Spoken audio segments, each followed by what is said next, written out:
तोहरा होठवा के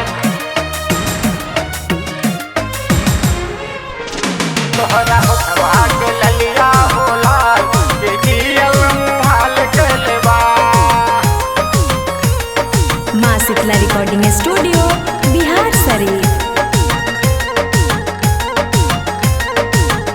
तोहरा होठवा के ललिया हो लाल के जियल मुहाल कलबा।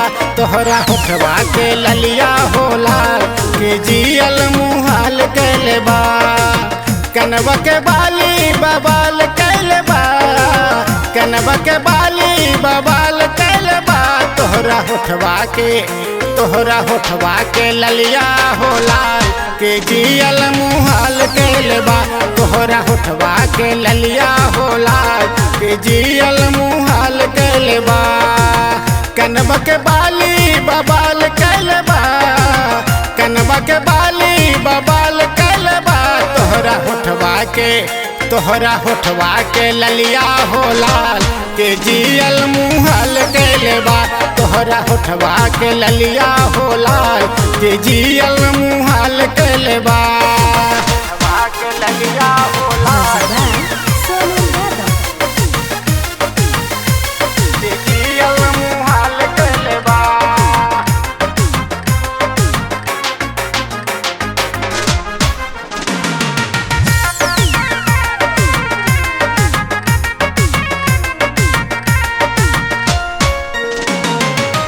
देह में सेंट तोहरा गमे गमे गम के नैना के बान मारी घायल कैलू हमके। देह में सेंट तोहरा गमे गमे गम के नैना के बान मारी घायल कैलू हमके। नक के नथुनिया बुरा हाल कैलबा।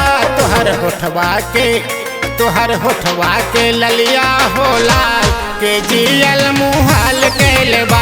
तोहरा होठवा के ललिया हो लाल के जियल मुहाल कलबा।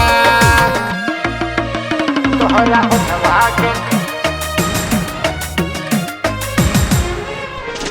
तोहरा होठवा के ललिया हो लाल